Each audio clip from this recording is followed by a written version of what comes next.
Selamat datang ke Stadium Tuanku Abdul Rahman Paroy, rumah untuk Sarusa. Hari perlawanan ke-13 Liga Super Malaysia 2022 di antara Negeri Sembilan dan Terengganu. Pertembungan yang penuh dengan rencah dari sejarah pertemuan hinggalah kepada persembahan semasa pasukan yang mungkin akan menghadiahkan kepada kita satu lagi perlawanan bola sepak yang hebat untuk dipertontonkan. Seperti biasa, penyerahan bola Suhaidi Muhammad Noh yang merupakan pengurus pejabat pos besar Seremban. Sharif main pinjaman dari Selangor ini. Manuel All, umpan yang cukup baik untuk Petrus Shitambi, dikeluarkan. Satu hadangan yang cukup penting dari Hergulon. Dan asakan ataupun ancaman. Ini dia sekali lagi gandingan di bahagian tepi masuk ke dalam tengah. Di situ ruang tu dapat dilihat oleh Manny Ott, dan di sini saya rasa dia ada sedikit lebih masa untuk cuba memikirkan sama ada satu lagi sentuhan ke hadapan akan memberi satu ruang yang lebih baik. Akan yang sedikit kesilapan pantas diambil untuk Cece Kipre. Umpanan ada untuk Cece.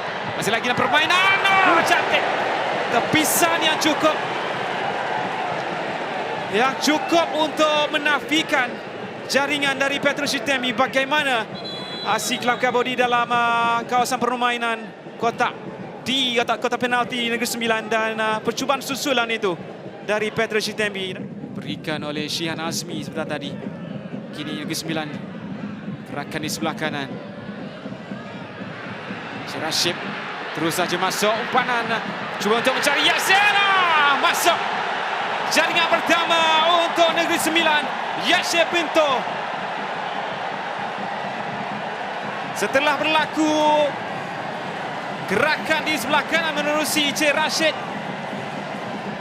yang masuk ke dalam kotak penalti dan meneruskan lariannya itu dengan satu rembatan.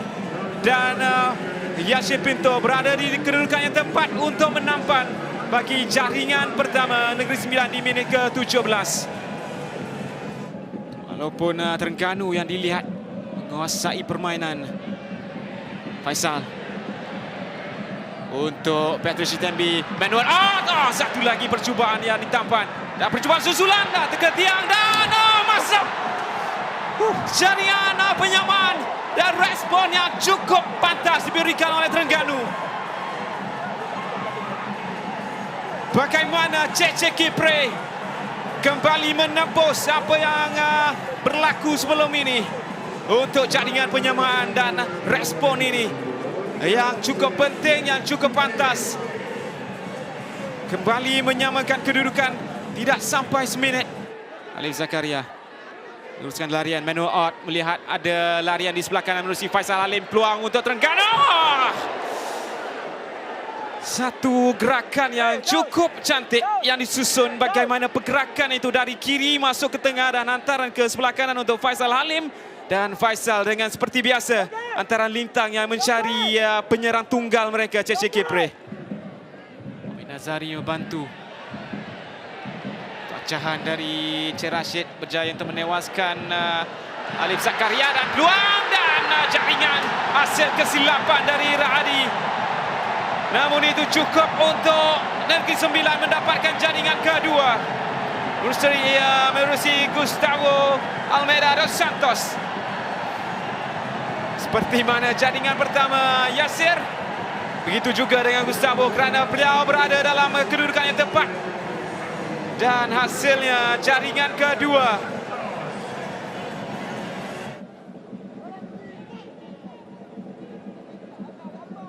Azam cari Cece Kipre, dikawal oleh Zukairi, berjaya untuk melakukan satu antaran yang hampir saja disambar di situ oleh Syafiq Ismail.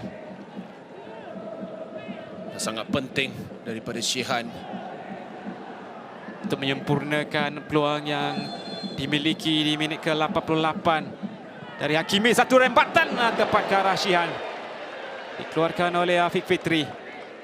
Dan inilah sepakan percuma yang dilakukan, terlalu tepat ke arah Shihan, menolak ke kawasan yang lebih baik.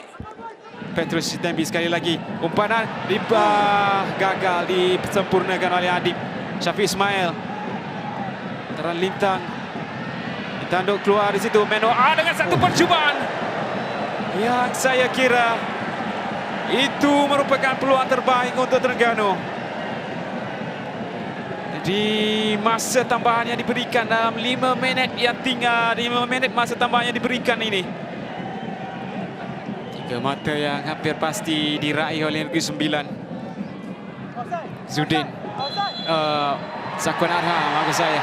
Dan tiupan whistle dari Aslog Eswaran menandakan tambahnya aksi pertembungan yang diraih dengan penuh rasa gembira oleh pemain-pemain Negeri Sembilan bersama jurulatihnya K. Devon. 3 mata yang dicari akhirnya kembali ke bumi Paroi.